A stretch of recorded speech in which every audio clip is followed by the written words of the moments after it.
সুপ্রিয় দর্শক সবাইকে স্বাগত জানাচ্ছি স্বপ্নধরা নিউজ আওয়ার এক্সট্রায়। সহযোগিতায় ক্যামব্রিয়ান স্কুল অ্যান্ড কলেজ এবং আলোক হেলথ কেয়ার অ্যান্ড হাসপাতাল, বাবলি ইয়াসমিন পুরো আয়োজন জুড়ে আছে আপনাদের সঙ্গে। আজকে আমার আলোচনার নির্ধারিত বিষয় আমাদের বিজয়, আমাদের গৌরব। এই বিষয়টি নিয়ে কথা বলার জন্য এই মুহূর্তে স্টুডিওতে সম্মানিত দুজন অতিথি উপস্থিত আছেন। শুরুতেই পরিচয় করে দেব তাদের সঙ্গে।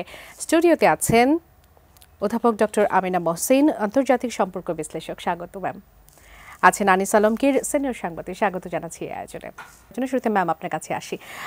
মূলত যে বিষয়টি নিয়ে আজ আমরা আলোচনা করতে চাই, গতকালই 16 ডিসেম্বর চলে গেছে। আমরা বলি আমাদের অস্তিত্বের জানান দেবার একটি দিন, আমাদের গৌরবের দিন। সেই মহান দিনটিতে ভারতের প্রধানমন্ত্রী নরেন্দ্র মোদীর একটি টুইটারকে কেন্দ্র করে নানান আলোচনা, নানান সমালোচনার জন্ম হয়েছে। কেননা তিনি ওই টুইটারের যে বিষয়টি ছিল সেটি ছিল যে পাকিস্তান বাহিনী যে আত্মসমর্পণ করেছে সেটিকে তারা নিজেদের বিজয় হিসেবে আখ্যায়িত করেছেন। সেখানে কোথাও বাংলাদেশের বিজয়কে শুভেচ্ছা জানানো, এমনকি কোনো নামও নেওয়া হয়নি যেটি বাংলাদেশের বিজয় ছিল। এমনকি ভারতের যিনি রাষ্ট্রপতি দ্রৌপদী মুর্মু, তার যে টুইটার ছিল সেটির ভাষাও ঠিক একই রকম ছিল। বাংলাদেশের পক্ষ থেকে যে সমস্যাটি মনে হচ্ছে সেটি হচ্ছে যে এটিকে বলা হচ্ছে যে আমাদের সার্বভৌমত্ব এবং অখণ্ডতার প্রতি এক ধরনের সরাসরি হুমকি কেউ কেউ বলছেন। এই টুইটার নিয়ে আপনার মন্তব্য জানতে চাইব, তবে তার আগে একটু যদি জানিয়ে রাখতে চাই, আমাদের সঙ্গে অনলাইনে ভারত থেকে যুক্ত হবেন গৌতম লাহিড়ী, সভাপতি, জাতীয় প্রেস ক্লাব ভারত। আপনাকে স্বাগত জানাচ্ছি, আপনি আছেন সম্ভবত আমাদের সঙ্গে। আপনার কাছে প্রথমেই একটু জানতে চাই যে টুইটারকে ঘিরে আসলে এত আলোচনা, এত সমালোচনার জন্ম, বাংলাদেশের বিজয় দিবস 16 ডিসেম্বর, 9 মাসের যে রক্তক্ষয়ী যুদ্ধ, সেখানে আমাদের 30 লাখ শহীদের বিনিময়ে অর্জন, আমাদের 2 লাখ মা বোনের সম্ভ্রমের বিনিময়ে যে অর্জন, যেটা আমাদের জাতিসত্তার পরিচয়, সেই বিজয়কে নিয়ে ভারত এবং বাংলাদেশের মধ্যে যে আসলে ভুল বোঝাবুঝি বলবো নাকি এটাকে অস্তিত্বের প্রশ্নের প্রতি হুমকি বলবো, আপনার মন্তব্য কি? কিভাবে দেখছেন এটিকে? দেখুন, প্রথম কথা হচ্ছে আমরা ভারতে সাংবাদিকদের স্বাধীনতা আছে। আমাদের সরকার যা বলেন সবসময় তার সঙ্গে সহমত আমরা পোষণ করি না। অনেক সময় সহমত পোষণ করি, বিরোধিতা করার জায়গা হলে বিরোধিতা করি। দ্বিতীয় কথা হচ্ছে, আপনি যেটা বলছেন এই টুইটটা গতবারে হয়তো আপনারা লক্ষ্য করেননি, উনি গত বছরও কিন্তু প্রধানমন্ত্রী নরেন্দ্র মোদীর একই ধরনের টুইট ছিল।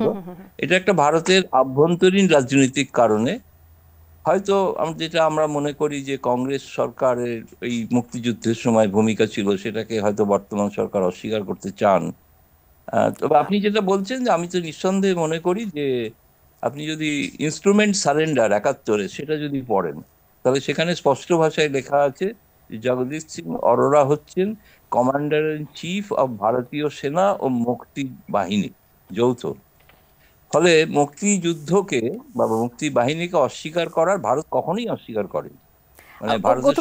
একটু যদি আপনাকে থামিয়ে দিয়ে এর মধ্যে একটু জানতে চাই, সেটি হচ্ছে যে 5 আগস্ট পরবর্তী বাংলাদেশের সাথে ভারতের যে সম্পর্ক, যে ধরনের নানা ধরনের বিষয় নিয়ে যে ধরনের টেনশন আসলে কাজ করছে, সেখানে এটি একটা ইস্যু হতে পারে, সেটি কিন্তু স্বাভাবিকভাবেই আমরা ধরতে পারি।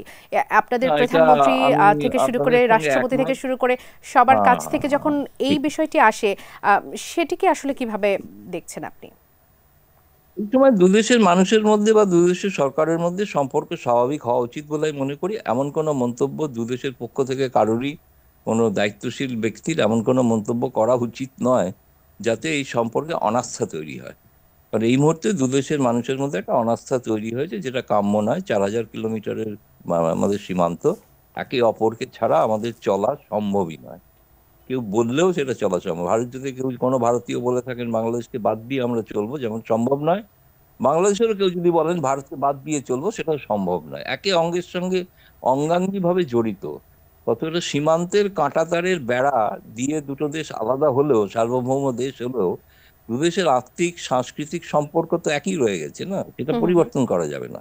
তবে এই ব্যাপারে আমি নিঃসন্দেহে এই ব্যাপারে মনে করি যে এটা এমন কোনো মন্তব্য এই সময় করা উচিত নয়, যেটা অবাঞ্ছিত হবে। সেটা হচ্ছে যাতে সম্পর্ককে আরো তিক্ত করে তুলতে পারে, সেটা না হলেই খুবই ভালো।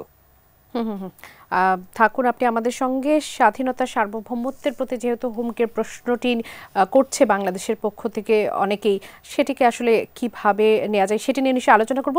আপনি থাকুন, যদিও আপনার হাতে সময় কম, আমরা খুব দ্রুতই চেষ্টা করবো আপনাকে ছেড়ে দেওয়ার জন্য। অধ্যাপক ডক্টর আমিনা মহসিন, আপনার কাছে ছিলাম আমি। ধন্যবাদ আপনাকে। দেখুন, গৌতম লাহিড়ী যেটা বলেছেন, আমি ওনাকে ধন্যবাদ জানাচ্ছি।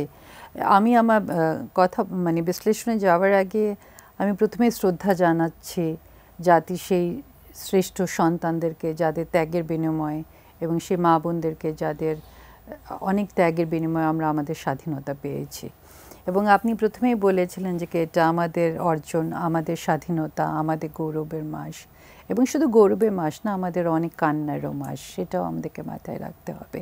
দেখেন উনি যে জিনিসটা পয়েন্ট আউট করলেন দ্যাট ইজ ভেরি ক্রিটিক্যাল, যে এটা মানে এখন আমরা শুনতে পাচ্ছি যে গত বছরে একই ধরনের টুইট এসেছিল, কিন্তু সেটা হয়তো গণমাধ্যম কেন পিক আপ করেনি সেটা আমি জানি না, আমাদেরও চোখে পড়েনি সেভাবে। রাজনৈতিক একটা বিষয় এর মধ্যে অনেকে মনে করছেন যে কাজ করেছে, রাজনৈতিক বিষয়ের সাথে একটা সম্পর্কের বিষয় ছিল। হ্যাঁ, কিন্তু এটা পিক আপ করা উচিত ছিল, এটা দরকার ছিল। কারণ আপনি দেখেন টুইটের ভাষাটা আপনি যদি দেখেন, সেখানে কিন্তু সম্পূর্ণভাবে এটাকে একটা ভারত এবং পাকিস্তানের যুদ্ধ হিসাবেই দেখানো হয়েছে, এবং বাংলাদেশের যে এখানে অবদান আছে কিংবা বাংলাদেশের যে একটা ভূমিকা আছে সেটা আমরা টোটালি মিসিং দেখছি, একেবারেই টোটালি সেখানে কোনো বাংলাদেশের কোনো উল্লেখই নেই। এবং গৌতম লাহিড়ী খুবই রাইটলি পয়েন্ট আউট করেছেন, আপনি যদি ইনস্ট্রুমেন্ট অফ সারেন্ডার দেখেন ওখানে কিন্তু খুব ক্লিয়ারলি আছে জয়েন্ট কমান্ড, এবং সেভাবেই সারেন্ডারটা হয়েছিল। জয়েন্ট কমান্ড এই জিনিসটা খুব ক্লিয়ারলি লেখা আছে। এবং আমরা এটাও জানি যে বাংলাদেশের স্বাধীনতা যুদ্ধ, এটা মানে আমি যুদ্ধের কথা বলছি, সেটা তেলিয়াপাড়া ডকুমেন্ট নামে একটা ডকুমেন্ট আছে, যেটা ভিত্তিতে এটা যুদ্ধটা পরিচালিত হয়েছিল। এবং সেই তেলিয়াপাড়া ডকুমেন্টটা কিন্তু বাংলাদেশে যারা মানে সেই সময় যারা মুক্তিযুদ্ধে জড়িত ছিল তারাই কিন্তু এই ডকুমেন্টটা তৈরি করেছিল। এবং একটা পর্যায়ে এসে ভারত, আমরা কখনোই অস্বীকার করি না, আমরা কিন্তু অকৃতজ্ঞ জাতি না, আমরা সেটাকে মানে একটা পর্যায়ে এসে শেষ মানে ভারত এখানে জয়েন করেছিল, and there is no denying of that. এবং কিন্তু ভারতের দিক থেকে প্রতিক্রিয়াটা আসলে ম্যাম 1972 সাল থেকেই আসলে ভারত তাদের বিজয় হিসেবে, তাদের 12 দিনের বিজয় হিসেবে তারা আসলে এটাকে না, সেই জায়গাটায় আমি আসছি। কিন্তু দেখেন জিনিসটা হলো কি, ভারতে আমরা দেখি, এটা হয়তো গৌতম লাহিড়ী আমার সাথে একমত হবেন, যে বিভিন্ন ধরনের থিঙ্ক ট্যাঙ্কস যখন আমরা বিভিন্ন সভা সেমিনারে যাই, অ্যাপার্ট ফ্রম মানে কিছু একাডেমিয়া বা রিসার্চের এটা ব্যতিক্রম আছে, কিন্তু আমরা দেখি বিভিন্ন থিঙ্ক ট্যাঙ্ক থেকেও, তারপরে ধরেন ওখানে যেভাবে এটাকে দেখানো হয়, এটা ভারত এবং পাকিস্তানের যুদ্ধ হিসাবে। এবং খুব ইন্টারেস্টিংলি এখানে কিন্তু পাকিস্তান আর ভারতের একটা মিল পাওয়া যায়। পাকিস্তানেও কিন্তু এটা ইন্ডিয়া পাকিস্তান ওয়ার হিসাবেই দেখানো হয়, এখানে কিন্তু বাংলাদেশ জিনিসটা আসে না। দৃষ্টিকোণটা কি মনে হয় ম্যাম, কেন তারা পাকিস্তান ভারত মানে তাদের বক্তব্যটা হলো যে এটা ইন্ডিয়া ইন্টারভিন করে বাংলাদেশকে পাকিস্তান থেকে বিচ্ছিন্ন করে ফেলেছে, আচ্ছা, সেটা তাদের বক্তব্য। এবং তাদের টেক্সট বইতে কিন্তু সেভাবে এই বক্তব্যগুলো আসছে। আমি ভারতীয় টেক্সট বুক পড়িনি, তাই আমি এটা বলতে পারবো না, কিন্তু আমি পাকিস্তানি টেক্সট বুকের কথা বলছি। কিন্তু ভারতের যারা একাডেমিয়া মানে আমি অনেক গবেষক এবং সিনিয়র ডিপ্লোম্যাটসদেরকেও এই কথাগুলো বলতে শুনেছি। বাট আগেইন আমি এই জিনিসটা এমফেসাইজ করছি, এখানে এক্সেপশনস আছে, সবাই যে ঢালাভাবে বলছে তা না, সেই জায়গাগুলো আমাদেরকে দেখতে হবে। এখন আপনি দেখেন এরকম মানে এখানে একটা 9 মাস ধরে যুদ্ধ, আমরা ইটস ট্রু যে ভারত এখান থেকে রিফিউজি গেছে, ভারত তাদেরকে আশ্রয় দিয়েছে, তারপরে মুক্তিবাহিনীকে ট্রেনিং দিয়েছে, এগুলো তো কোনোটাই আমরা অস্বীকার করিনি। কিন্তু মূল যুদ্ধটা যখন আরম্ভ হয়েছে, মানে মুক্তিবাহিনী, তারপরে ধরেন যুদ্ধে তো বিভিন্ন স্তর আছে, আনিস আমার সাথে আছে, আনিস আলমগীর, উনি আরও ভালো বলতে পারবেন হয়তো, কারণ উনি ডিপ্লোম্যাটিক বাইটসগুলো করে থাকেন, যে এখানে অনেকগুলো পর্যায়ে এসেছে। এবং ধরেন বাংলাদেশের মধ্যে প্যানিট্রেট করে যাওয়া, এগুলো তো আমরা কেউ অস্বীকার করতে পারবো না, না সেই ইয়েগুলো। এবং দেশের ভেতর থেকেও যুদ্ধগুলো হয়েছে, বাইরে থেকে কিন্তু কেউ এসে আপনাকে লিবারেট করে দিতে পারে না, একদম, মানে এটা বাইরের শক্তি দ্বারা সম্ভব না। এই কতগুলো জিনিস কিন্তু আমাদেরকে মাথায় রাখতে হবে। সেখানে আপনি সম্পূর্ণভাবে একটা জিনিসকে মানে এখানে পলিটিক্যাল ইকুয়েশন, মানে আপনি ইকুয়েশন আনলেনই না।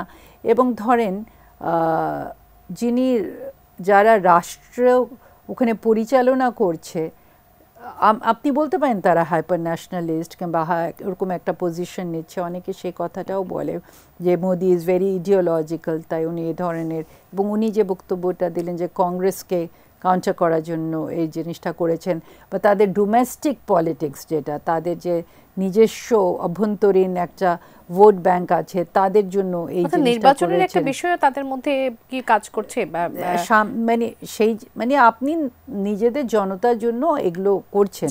ধন্যবাদ জনাব আনিস আলমগীর, আপনারও একটু মন্তব্য নেই। এই টুইটারটা যখন আপনি দেখলেন, আপনার প্রতিক্রিয়াটা আসলে কি ছিল? টুইটার দেখে আপনার মনোভাব কেমন হয়? আমি তো প্রতিক্রিয়া টুইটার দেখার সঙ্গে সঙ্গে নিজে জানিয়েছি আমার ওয়ালে। সেটা হচ্ছে যে আমি খুব আশ্চর্য হইনি, কারণ বিগত কয়েক বছর ধরে যে ভারত এই যে বিজয় দিবসটা একক কৃতিত্ব নেওয়ার যে প্রবণতা শুরু করেছে, এটা অবভিয়াসলি ভারতেরও বিজয় দিবস। আমরা যেমন বিজয় দিবস পালন করি, তারাও করে। কিন্তু বাংলাদেশ শব্দটা তো থাকবে। কার সাথে যুদ্ধ হলো, কার কারণে যুদ্ধ হলো, সেটা নাই। এখন নরেন্দ্র মোদি এটা শুরু করেছেন আপনার 2021 সম্ভবত, যখন 50 বছর পূর্তি হচ্ছিল। বাংলাদেশেও হলো, ইন্ডিয়াতে হলো এই বিজয় দিবসের। সেখানে এই নরেন্দ্র মোদি বা বিজেপি একটি বারের জন্য উচ্চারণ করেনি এই যুদ্ধে যে প্রধান একটা ভূমিকা রেখেছে তার দেশের জনগণের হয়ে, যে প্রধানমন্ত্রী ইন্দিরা গান্ধী। ইনফ্যাক্ট এই ইন্দিরা গান্ধীর এটা করে না, তারা কংগ্রেস থেকে এটা জোরালো প্রতিবাদ করা হয়েছিল যে এতটুকু রিস্ক নিল, একটা যুদ্ধ জয় আনলো ভারতের জন্য এবং বাংলাদেশ সৃষ্টি হলো, সেখানে তার নামটা পর্যন্ত উচ্চারণ করেনি। মোদির এই হীনমন্যতা আসলে এর আগে থেকেই শুরু হয়েছে। সে বাংলাদেশকে তো ছোট করে দেখার এই প্রবণতা তাদের প্রশাসন যন্ত্র থেকেই এটা শুরু হয়, এবং জনগণের মধ্য থেকেও আপনি দেখবেন সোশ্যাল মিডিয়ায় যদি দেখেন যে তোদেরকে আমরা স্বাধীনতা দিয়েছি, তোরা এত কথা বলিস কেন, এই যে অবজ্ঞাসুলভ কথাবার্তা বলা, বাংলাদেশের তরফ থেকে কিন্তু আমি কখনো দেখি না যে অবজ্ঞা অস্বীকার করা যে না বাবা তোমরা আমাদের স্বাধীনতায় সহযোগিতা করো নাই। ইনফ্যাক্ট আমি বলবো যে আপনার যদি পুরনো হিসাব করে যে ভারত হয়তো স্বাধীন হতো আপনার গান্ধী না থাকলেও, কিন্তু জিন্না না থাকলে পাকিস্তান হতো কি না, কিংবা বঙ্গবন্ধু না থাকলে বাংলাদেশ হতো কি না, এটা একটা সন্দেহের বিষয় ছিল। এবং এই বাংলাদেশ সৃষ্টিতে বঙ্গবন্ধুর পরে বা আমি তার থেকেও বেশি দেখি যে একজন মহিলার অবদান, উনি হচ্ছেন ইন্দিরা গান্ধী। আপনি যদি ইতিহাসে একটুখানি আমাকে বলতে দেন, আমি বলি যে 10 তারিখ আমাদের এপ্রিলে সরকার গঠন হলো, 17 তারিখ আমাদের সরকার শপথ নিল কুষ্টিয়াতে। এই শপথ অনুষ্ঠান ইন্দিরা গান্ধী নিরাপদ করেছেন এবং আমাদের দেশের মধ্যে করেছেন, যে সেই আমরা আমাদের দেশের সীমানার মধ্যে একটা সরকার গঠন করেছি, এবং সেটা আকাশ সীমান্ত নিশ্চিত করেছেন, স্থল সীমান্ত নিশ্চিত করেছেন ইন্দিরা। তারপরে উনি কী করেছেন, এর আগে 27 তারিখ তাদের পার্লামেন্টে 2 কক্ষে আমাদের স্বাধীনতার পক্ষে কথা বললেন, এবং আমাদের এখানে যে নির্যাতন হচ্ছে পূর্ব বাংলায় নির্যাতন, সেটার বিরুদ্ধে উনি কথা বললেন। উনি পুরোপুরি সমর্থন দিলেন। উনি মে মাসে এসে, এপ্রিল গেল, মে মাসে এসে কলকাতা সফর করলেন, সেখানে শরণার্থী শিবির সফর করলেন। তারপরে যদি আপনি আরও দেখেন, এই যে বাংলাদেশকে ট্রেন করা, বাংলাদেশের যুবকদেরকে যুদ্ধে জড়ানো, আমাদের জন্য একটা টেলিভিশন তো তখন ছিল না, একটা রেডিও ব্যবস্থা করা, সেটা উনি করেছেন, সর্বতোভাবে সহযোগিতা করেছেন। আমাকে একটু সময় দেন। উনি এরপরে দেখলেন যে এটা শুধু শেষ না, আমাকে ইন্টারন্যাশনালি সাপোর্ট নিতে হবে। তখন নভেম্বরে উনি সফর করলেন, আপনার নভেম্বরে সফর করলেন ব্রিটেন, ফ্রান্স, জার্মানি, আমেরিকা। এই একটা জিনিস আপনাকে খেয়াল করতে হবে, এটা ইন্টারন্যাশনালি এত কঠিন কেন ছিল এই অর্জন করা? কারণ একদিকে চীন, একদিকে স্নায়ুযুদ্ধ চলছে, একদিকে চীনে মাও সেতুং এবং চোয়ান লাই, তারপরে এদিকে দেখেন পাকিস্তানে আপনার ইয়াহিয়া এবং ভুট্টো, আরেকদিকে নিক্সন এবং কিসিঞ্জার। এরকম স্টলওয়ার্ডদের উনি সরিয়ে বাংলাদেশের পক্ষে যে জনমত নিয়ে আসবেন বিশ্বে, এটা একটা কঠিন বিষয় ছিল। এবং শুরুতে সোভিয়েত ইউনিয়নও কিন্তু আমাদের পক্ষে দাঁড়ান না এবং ওনার কথা শুনেন নাই।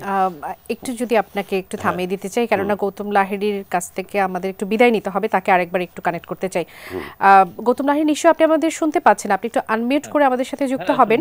আপনার কাছে যে প্রশ্নটি করতে চাই সেটি হচ্ছে যে 5 আগস্ট পূর্ববর্তী বাংলাদেশ এবং ভারতের যে সম্পর্ক, আমরা জানি সেটি পরীক্ষিত বন্ধুর মতো ছিল, কিন্তু 5 আগস্ট পরবর্তী একেবারে সংখ্যালঘু ইস্যু থেকে শুরু করে চিন্ময় কৃষ্ণ দাসকে গ্রেফতার থেকে শুরু করে নানান ইস্যু সামনে এসেছে, সেখানে সম্পর্কে নানান টানাপোড়েন আমরা দেখেছি, এবং একেবারে সবশেষ 16 ডিসেম্বরের যে ইস্যুটি হলো টুইটারকে কেন্দ্র করে। ভারত তো অনেক বড় একটা দেশ, বাংলাদেশ ছোট একটা দেশ, কিন্তু আমাদের সম্পর্কের জায়গা যেটা ছিল, ভারত নানাভাবে কিন্তু বাংলাদেশের সাথে অর্থনৈতিকভাবে, বাণিজ্যিকভাবে, পর্যটন, চিকিৎসা থেকে শুরু করে নানাভাবে কিন্তু ভারতও লাভবান হয়েছে। যে ক্ষতিটা আমরা বলছিলাম যে হয়তো বা বাংলাদেশের অনেক বড় ক্ষতি হবে, ক্ষতি তো আসলে দুদেশেরই হচ্ছে। সেখানে কি আপনার মনে হয় না যে ভারতের সরকারে যারা আছেন তাদেরকে এই বিষয়টি সচেতনতার সাথে হ্যান্ডেল করা উচিত? না, নিশ্চয়ই। দেখুন, মানুষের সঙ্গে মানুষের সম্পর্ক তৈরি না হলে কোনো কূটনীতি সফল হতে পারে না। আর আমি একটা প্রথমেই আপনার ওই শুরুতে যেটা বলেছিলেন, বাংলাদেশ ছোট দেশ, দেখুন ভৌগোলিক সীমারেখার ছোট বড় দিয়ে কোনো দেশ মহান বা কিছু হয় না। ইউরোপের অনেক দেশ তো আপনাদের থেকেও ছোট, তারা অনেক শক্তিশালী, সেটা কোনো বিষয় নয়। বিষয়টা হচ্ছে সার্বভৌম দেশ, একটি সার্বভৌম দেশের সঙ্গে আর একটি সার্বভৌম দেশের সম্পর্ক স্বাভাবিক থাকবে। আমার মনে হয়েছে যে ভারতের যে পররাষ্ট্র সচিব সম্প্রতি সফর করলেন বাংলাদেশে, একটা বরফ গলার, আপনি যদি বলেন, আমি তো একটা বরফ গলার ইঙ্গিত পাচ্ছি। এবং ধরুন আমি বলি যে টেনিস খেলার ভাষায়, যে ভারতের তরফ থেকে বলটা এখন বাংলাদেশের কোর্টে ঠেলে দেওয়া হয়েছে, ফলে বাংলাদেশ সেইভাবে তার পরবর্তী পদক্ষেপ বাংলাদেশ নেবে।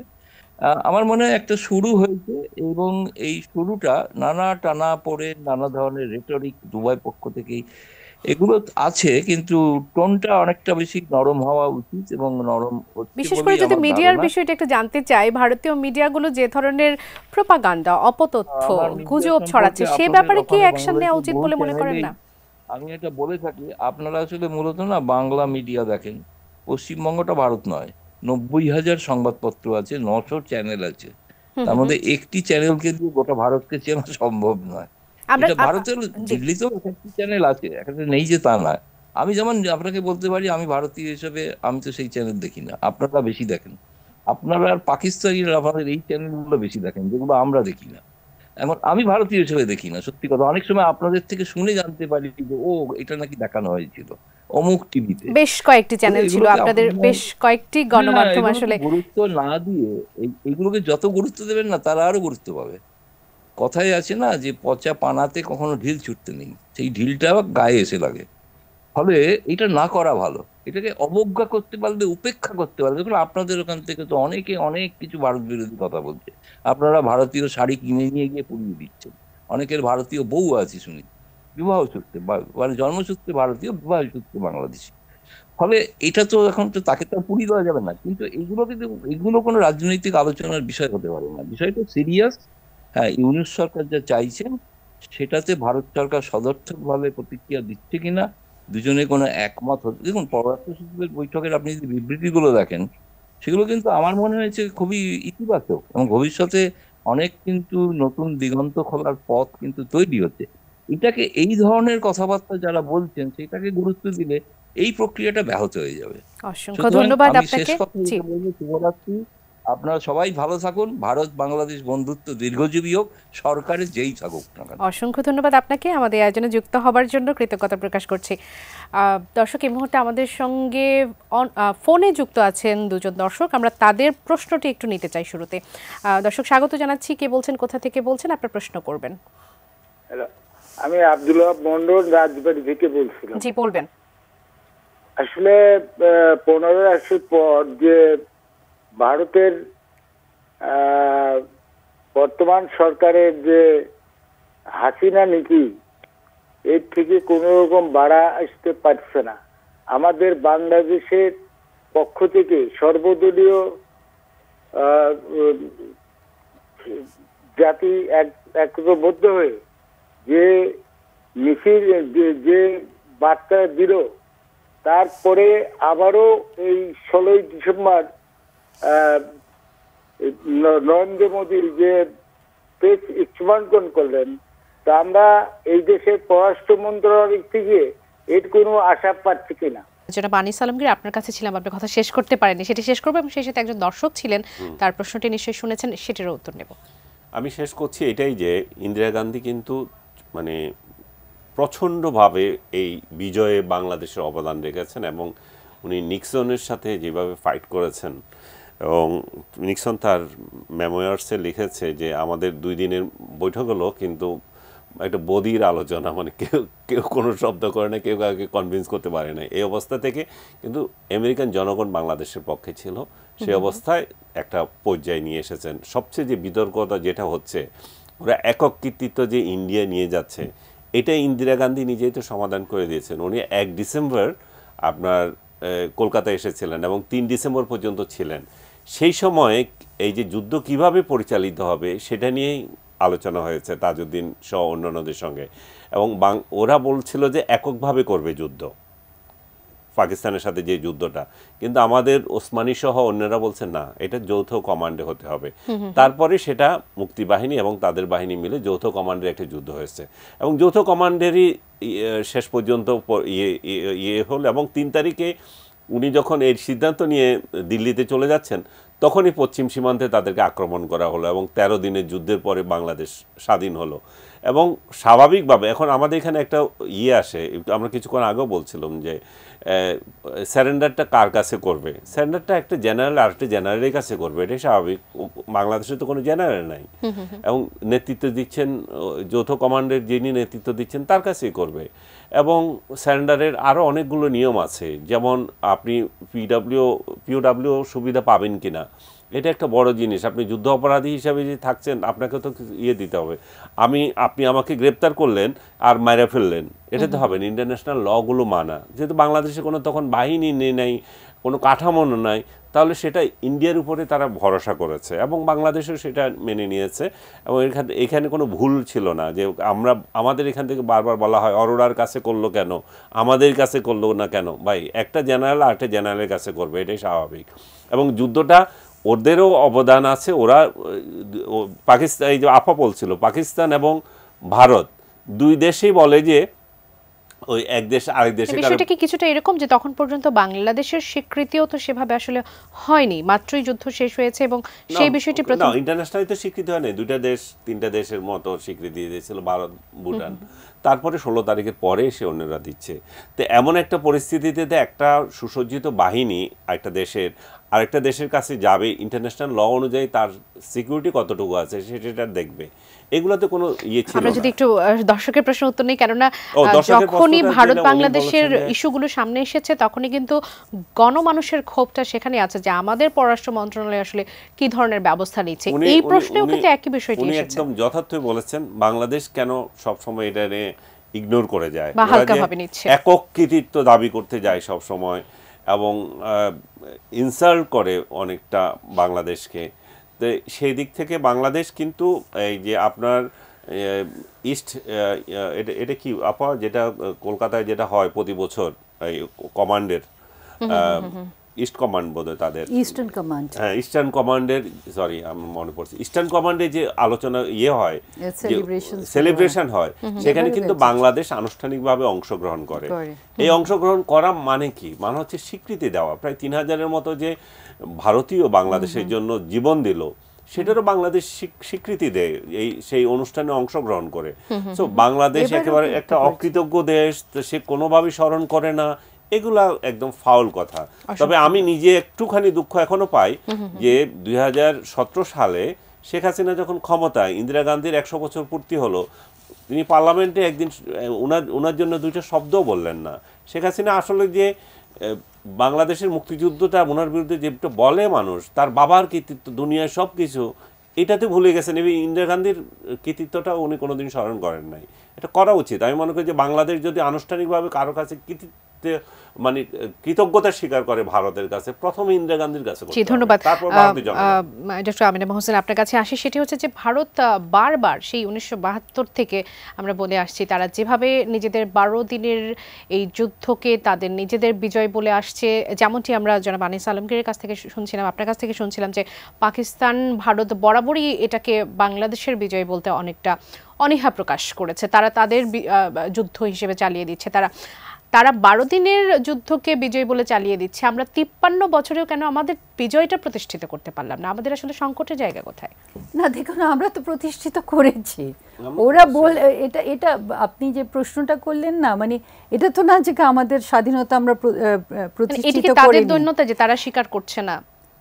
দেখেন, এখানে আপনাকে না উপমহাদেশের ইতিহাসটাকে পার্সপেক্টিভে আনতে হবে। পাকিস্তানের সাথে বা ভারতের যে সম্পর্ক, সেটা তো 47 থেকে অন্যরকম সম্পর্ক, এবং পাকিস্তান সেই ন্যারেটিভটাই সামনে আনতে চায় যে এটা ভারত পাকিস্তানকে ভেঙে দিয়েছে, এবং ভারত কখনো একটা মানে পার্টিশনটাকে মেনে নেয়নি, 1947টাকে মেনে নেয়নি, এবং সেই কারণে তাদের ওই জায়গাটা, ওরা যে আমাদের উপরে এত অত্যাচার করেছে, পাকিস্তানের যে ধরেন একটা যে আমাদের প্রতি একটা বৈষম্যের ইতিহাস আছে, এগুলো তো কিছু ওরা তাদের টেক্সট বইতে আনে না, তাদের জনগণকে তারা জানায় না তাদের কথা। এবং ভারত যেহেতু তাদের শত্রু একদম, মানে এটাতে তো দেখেন সাউথ এশিয়াতে কোনো কিছুই টেক অফ করতে পারে না পাকিস্তান এবং ভারতের এই শত্রুতার কারণে, এখানে তো আমাদের কোনো দ্বিধা নেই এটা বলতে। সো পাকিস্তানে যারা লিডারশিপ আছে তারা তাদের ডিফিটটাকে অন্যভাবে দেখাতে চায়, তারা যে বাংলাদেশের জনগণের কাছে এখানে যে একটা লম্বা মুক্তিযুদ্ধ হয়েছে এগুলোকে তো তারা সামনে আনে না, তারা তাদের জনগণের কাছে তাদের কৃতিত্বটাই দাবি করে, এবং ওই যে ভারত কার্ডটা তারা প্লে করে। এবং এখানে আমরা দেখছি ইন্ডিয়াও সেই জিনিসটাই করে, যে তাদের যে ভারত পাকিস্তানের সাথে একটা চিরশত্রুতা, সেই জায়গাটা থেকে তারা পাকিস্তানের বিরুদ্ধে তাদের একটা বিজয় হয়েছে, বিরাট বিজয় হয়েছে, সেই জিনিসটাতে নাই তাদের আর এটাকে এই জন্য গৌরবান্বিত করে। আপনার সাথে আমি একটুখানি যোগ করছি যে পাকিস্তান তো বলে ফল অফ ঢাকা বলে, মানে ঢাকা হারাইছে, সেটা দাদা স্মরণ করে 16 তারিখে, প্রত্যেক 16 ডিসেম্বরে, যে ঢাকা হারাইছে। এখানে যে দেশ ভাগ হয়ে গেল, পুরো একটা বাহিনী পরাজিত হলো, দস্তখত করে মানে ইয়ে করলো, মানে কি বললো, একদম নাকে খত দিয়ে যে পরাজয় স্বীকার করলো, এগুলা ওদের আর্মি নিতে পারে না, ওদের খুব ইয়ে লাগে। এই জন্য ভারত এটাকে ফল অফ ঢাকা বলে, মানে ঢাকা হারানো দিবস। আর ওইদিকে ইন্ডিয়ার কাছে আমরা পরাজিত হয়েছি, আপা যেটা বললেন, ওই ন্যারেটিভটাকে প্রতিষ্ঠা করা, যে একটা শক্তিশালী দেশ এখানে ঢুকে আমাদেরকে ভাগ করছে, ষড়যন্ত্র করছে, হেন তেন, এগুলো বেসিক্যালি ভারতের যে স্বার্থ ছিল না, এটা তো অস্বীকার করার কোনো উপায় নাই। পাকিস্তান ভাগ হওয়ার পেছনে তাদের অবশ্যই স্বার্থ আছে, কিন্তু এই স্বার্থটা তুমি প্রতিফলিত হতে দিয়েছো কেন? তুমি কেন তোমার নিজের জনগণের উপর অস্ত্র চালাচ্ছ, কেন নির্যাতন করছো, ধর্ষণ করছো, সেগুলো ভুলে যায়। একটা পোস্টের, জি ম্যাম শেষ করবেন না, আমি বলছিলাম যে দেখেন এটা এই যে, এবং মোদি যে এখানে মিসেস গান্ধীকে টোটালি বা কংগ্রেসকে টোটালি সাইডলাইন করছে, এটা আপনি যদি প্রিয়াঙ্কা গান্ধী তার নাতনির যদি ভাষণটা দেখেন, সেখানে কিন্তু সে খুব স্পষ্টভাবে তুলে ধরেছে যে কিভাবে মিসেস গান্ধী সেই সময় মানে যখন কেউ ছিল না বাংলাদেশের পাশে দাঁড়িয়েছে, এবং সেটা যেটা আনিস আলমগীর সাহেব খুব সুন্দর করে বুঝালেন, যে উনি মানে ডিপ্লোম্যাটিক্যালি ইন্টারন্যাশনালি এটাকে ফাইট করেছেন, এটা জাতিসংঘে গেছে, ধরেন সোভিয়েত ইউনিয়ন 3-3টা ভেটো দিয়েছে, জনমত তৈরিতে তো জনমত তৈরি হয়েছে, এবং সোভিয়েত ইউনিয়নের সঙ্গে যে চুক্তিটা হলো, এটা কিন্তু একটা মোড় ঘোরানো, এবং ভারতের জনগণ সাপোর্ট করেছে। তারপরে ধরেন কনসার্ট ফর বাংলাদেশ যেটা হলো, সেটাও তো আমাদেরকে মাথায় রাখতে হবে, সেখানে রবিশঙ্কর ইনভলভ ছিল, জর্জ হ্যারিসন, জনসম্পৃক্ততা। মানে সোভিয়েত ইউনিয়নের সঙ্গে যে ভারতের যে চুক্তিটা হলো 20-22 বছরের, সেটা দিয়ে কি হলো, সেটার প্রেক্ষিতে সে রাশিয়া চীনের সীমান্তে সৈন্য মোতায়েন করে দিল। চীনকে দিয়ে দিল যে তুমি যদি পাকিস্তান বা এটা নিয়ে মাথা ঘামাও তাহলে তোমার উপরে আমি আছি। তখন তাদের দুই দেশের কিন্তু এত মিল ছিল না, তখন অনেক যুদ্ধ ছিল তাদের, চীন রাশিয়া। সো এইটাও কিন্তু আমাদেরকে বিরাট একটা ইয়ে দিল, ব্যাকগ্রাউন্ড, আমরা মানে এটা বলে সাপোর্ট পেলাম। এবং ইন্দিরা গান্ধী যে এত অ্যাগ্রেসিভ ওয়েতে আমাদের স্বাধীনতার জন্য লড়ছে, সেটা কিন্তু সোভিয়েত ইউনিয়নের সাথে তার দেশের জনগণকে নিরাপত্তার জন্য যে চুক্তি করেছিল সেটা হচ্ছে আসল। আমরা আসলে আমাদের 9 মাসের যে যুদ্ধ, এগুলা তো কোনোভাবে অস্বীকার করতে পারবো না, কিন্তু এর বাইরেও তো আরেকটা যুদ্ধ ওয়ার্ল্ডে হয়েছে, সেটা এই কূটনৈতিক যুদ্ধ, সেটাকেও আমরা ভুলে গেলে চলবে না। সেটাকেও আসলে আমাদের ভুলে গেলে চলবে না। বৈষম্য বিরোধী ছাত্র আন্দোলনের যারা ছিল 5 আগস্ট পরবর্তী বাংলাদেশকে নিয়ে যা কিছুই হয়েছে ভারতের সাথে, তারা সবসময় প্রতিক্রিয়াশীল থেকেছেন। এই যে টুইটের বিষয়টি, সেটা নিয়ে অন্যতম সমন্বয়ক হাসনাত আব্দুল্লাহ একটি পোস্ট করেছেন, আমি যদি পোস্টে একটি পড়ে শোনাই। এটি বাংলাদেশের মুক্তিযুদ্ধ, পাকিস্তানের বিরুদ্ধে বাংলাদেশের স্বাধীনতার জন্য এই যুদ্ধ সংঘটিত হয়েছিল, কিন্তু মোদি দাবি করেছে এটি শুধু ভারতের যুদ্ধ এবং তাদের অর্জন। তাদের বক্তব্যে বাংলাদেশের অস্তিত্বই উপেক্ষিত। যখন এই স্বাধীনতাকে ভারত নিজেদের অর্জন হিসেবে দাবি করে, তখন আমি একে বাংলাদেশের স্বাধীনতা, সার্বভৌমত্ব এবং অখণ্ডতার প্রতি সরাসরি হুমকি হিসেবে দেখি। সেই সাথে তিনি লিখেছেন, ভারতের এই হুমকির বিরুদ্ধে আমাদের লড়াই চালিয়ে যাওয়া অবশ্যম্ভাবী, এই লড়াই আমাদের চালিয়ে যেতেই হবে। আপনার কাছে কি এটি সার্বভৌমত্বের উপর হুমকি মনে হচ্ছে বা লড়াইয়ের বিষয় আছে কিনা? রাজনৈতিক বক্তৃতা, বাস্তবে সে যেটা বলেছে সেটা তো একেবারেই যথার্থ। আমাদেরকে ইয়ে করা, ইনসাল্ট করা, আমাদের যে অবদান সেটাকে অস্বীকার করা, এটা একটা সাধারণ সৌজন্যতার মধ্যেও তো পড়ে, যে বাংলাদেশ নামটা উচ্চারণ করা, বাংলাদেশকে এবং বাংলাদেশে যারা এত শহীদ, এত মানে উনি যেটা বললেন যে ধরেন এত মা বোনের সবকিছু, এগুলোর প্রতি তো একটা শ্রদ্ধা জায়গানো উচিত। মানে এটা তো একটা জায়গা, এটা মানে একটা নরমাল একটা ইয়ে থাকে, সৌজন্যতার বিষয় তো এখানে থাকে, যেহেতু তারা সবসময় দাবি করে তারা আমাদের খুব কাছে। দেখেন একটা খুব আনিস আলমগীর সাহেব, আপনি নিশ্চয়ই আমার সাথে এখানে একমত হবেন যে দেখেন ভারত যেটা করছে, মানে তারা এই জিনিসটা কিন্তু মানে ঠিক ওরা যেই রেজিমকে সাপোর্ট করেছে, তাই না, আওয়ামী লীগকে যে সাপোর্ট করেছে এত বছর, এবং এখনো ওরা মানে তাদের সাথেই কমফর্টেবল, সেটা বোঝা যায়, সেটা কিন্তু তাদেরও বিপক্ষেই যাচ্ছে, জিনিসটা কিন্তু ওদের ফেভারে যাচ্ছে না। না, ওদের আসলে এটা বোঝা উচিত যে 5 আগস্টের পরে তারা যে এখানে একটা বাংলাদেশে একটা তালুক চিন্তা করতো, সেটা নাই। তো সেই বাস্তবতায় সবকিছু ভাবতে হবে। এখন হাসনাত আব্দুল্লাহ বা ওরা যে বিবৃতি দিয়েছে, সেই দৃষ্টিকোণ থেকেই দিচ্ছে যে এটা আর ওইটা নাই, যে আপনি আমাদেরকে, এবং তারা বারবারই বলছে যে ভারতকে বুঝতে হবে এটা নতুন বাংলাদেশ। হ্যাঁ, এটা নতুন বাংলাদেশ, নতুন বাংলাদেশ, এবং এই নতুন বাংলাদেশে আপনি বাংলাদেশের একটা আলাদা অস্তিত্ব, স্বাধীন অস্তিত্ব, সেটাকে মেনে নিতে হবে। আমিনা মোহসেন, আপনার কাছে আসি, শেষ অংশে আছি। যে বিতর্কটি আসলে তৈরি হয়েছে বাংলাদেশ ভারতের মধ্যে, বিশেষ করে সে দেশের সরকার রাষ্ট্রপ্রধানদের নিয়ে, এখানে কি ভারতের সঙ্গে বাংলাদেশের বোঝাপড়ার কোনো দরকার আছে বলে মনে করেন? যে তারা শুধুমাত্র তাদের 12 দিনের যুদ্ধকে বিজয় বলে যেটিকে আখ্যা দিচ্ছেন, যেটি কিনা আমাদের জন্য কিছুটা অস্বস্তিকর, সেটি নিয়ে কি তাদের সঙ্গে বোঝাপড়ার দরকার রয়েছে? দেখুন, এখানে যে জিনিসটা, কতগুলো জিনিস হলো কি, এটা আমার মনে হয় কি আমাদেরও দরকার আমাদের ইতিহাসগুলোকে ঠিক করে লেখা। সো আমার এইটা যে বার্তাগুলো যাবে সেগুলো তো খুব ইম্পর্টেন্ট, হ্যাঁ, কিন্তু আমি মনে করি না যে এরকম ধরনের একটা স্টেটমেন্ট উনি টুইট করেছেন, এখানে পাল্টা আমাদের যিনি চিফ অ্যাডভাইজার আছেন বা হাইয়েস্ট লেভেল থেকে একটা টুইট করার কোনো প্রয়োজন আছে।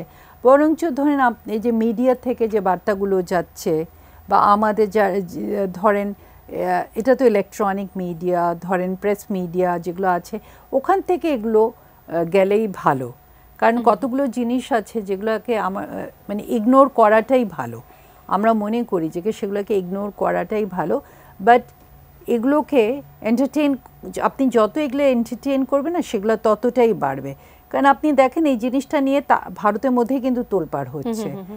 প্রিয়াঙ্কা গান্ধী, যেটা আমি একটু আগে বলছিলাম, প্রিয়াঙ্কা গান্ধী কিন্তু মানে দাঁড়িয়েছে ফ্লোরে, এবং সে খুব ক্লিয়ারলি মেসেজটা দিয়েছে এখানে মিসেস গান্ধীর কি এটা ছিল, রোলটা ছিল। এবং এখানে আমার মনে হয় যে আমাদের যারা মুক্তিযোদ্ধারা আছে তাদের ফোরাম থেকে একটা স্ট্রং স্টেটমেন্ট যেতে পারে, এবং তারা এই ব্যাপারে তাদের পজিশনগুলো কি সেটা, এবং প্রত্যেকে নিজ নিজ জায়গা থেকে করা প্রিয়াঙ্কা দরকার। গান্ধীর কথা যখন বলছিলেন, তিনি নিজেও একেবারে সাম্প্রতিক ঘটনা ভারতের লোকসভায় দাঁড়িয়ে তিনি এটিকে আসলে বলেছেন যে এটি ভারত বিজয় পেয়েছে পাকিস্তানের এগেইনস্টে, সেটা বলেছেন, কিন্তু উনি মিসেস গান্ধীর কথাও বলেছেন। তো আমি তো এটাকে ধরেন জিনিসটাকে ভেঙে ভেঙে বলার চেষ্টা করছি। আনিস আলমগীর যে কথাটা বললেন না, যে উনি তো মিসেস গান্ধীর কন্ট্রিবিউশনটাকে আনেনি, নরেন্দ্র মোদী মিসেস গান্ধীর কন্ট্রিবিউশনটাকে একেবারেই আনেনি, যেটিকে আনা প্রয়োজন ছিল। এবং উনি এটা তাদের ডোমেস্টিক কনজাম্পশনের জন্য তারা করছে। সো আমি মনে করি না যে আমাদের রাষ্ট্রীয় একদম হাইয়েস্ট পর্যায় থেকে এটা রিঅ্যাকশন দেবার কোনো দরকার আছে বলে মনে করছেন না জনাব আনিস আলমগীর? আপনারও কি তাই মনে হয়? না, প্রথমত আমাদের এই কনসেপ্টটা সবার ক্লিয়ার হওয়া উচিত। এটা আমাদের বিজয় দিবস, তাদেরও বিজয় দিবস। তারা যখন বিজয় দিবস বলে আমাদের এখানে রাগ করার কিছু নেই, বা আমরা বলতে পারবো না সেরকম কোনো ইস্যু না না, তাদের বিজয় দিবস এটা। তারা একটা যুদ্ধ করেছে, তো এটা তো এমনি এমনি হয় না। এটা বিষয়টি দাঁড়িয়েছে যে তারা কেন বাংলাদেশের মুক্তিযোদ্ধাদের কথা একবার উল্লেখ করলো না, সেটাই হচ্ছে কেন বিষয়। আমাদের এখানে সেটাই হচ্ছে বিষয়। তারা বাংলাদেশ উল্লেখ করতে হবে, বাংলাদেশের মুক্তিযুদ্ধ উল্লেখ করতে হবে। হাওয়ায় হাওয়ায় যুদ্ধ হয় নাই, হাওয়ায় যুদ্ধ লাগে নাই। এই যে স্ট্রাগল, তারা যে 9 মাস ধরে আমাদেরকে যে সহযোগিতা করেছে, আমাদের ট্রেনিং দিয়েছে, অন্যান্য সহযোগিতা করেছে, শরণার্থীদের আশ্রয় দিয়েছে, সবগুলোতে বলতে হবে। বাংলাদেশেরও এখানে একটু উদার হতে হবে। বাংলাদেশ কিন্তু যথেষ্ট উদার না, আপা, ওই উদারতার এখানে একটু অভাব আছে। আমি তো বললাম উদারতার অভাব। শেখ হাসিনা 50 বছর পূর্তি করছে, ইন্দিরা গান্ধীর নাম উচ্চারণ করে নাই। এখানে কিসের উদারতা? না, বাংলাদেশ ওটা শেখ হাসিনা নিজস্ব কিন্তু আপনি যদি আমি রাষ্ট্রীয়ভাবে বলছি আপা, যে ওরা যে 3000 লোক, ওদের 3000 লোক নিহত হয়েছে আমাদের একটা যুদ্ধে, হ্যাঁ, সেটা আমরা রেকগনাইজ করি। আমরা যখন বিবৃতি দেব তখন আমাদেরও মনে রাখতে হবে যে ভাই, তোমাদের সহযোগিতা আমাদের এটা হয়েছে, তোমাদেরও।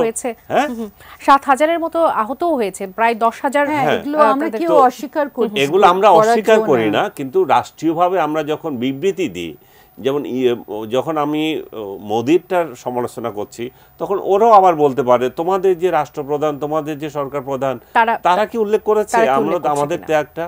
সো আমি মনে করি যে এই জায়গাটা আমাদের দুই পক্ষের একটু উদারতা দরকার, এবং যাদের বীরগুলোকে সম্মান দেওয়া দরকার। না, দেখেন আনিস, আমি শেখ হাসিনা মিসেস গান্ধীকে রেকগনাইজ করেননি এক কথা, কিন্তু শেখ হাসিনার সময়ে আমরা দেখেছি যে তাদের যারা মুক্তিযোদ্ধা ছিল, মানে মুক্তিযোদ্ধা তো আমি শব্দটা ইউজ করবো না, ইন্ডিয়ান ফোর্সেসে যারা, তাদেরকে সম্মান দেওয়া হয়েছে, এবং এটা আমরা রেকগনাইজ করি। কিন্তু দেখেন এখানে এই মুক্তিযুদ্ধ কিন্তু এটা আমাদের মুক্তিযুদ্ধ, তাই না?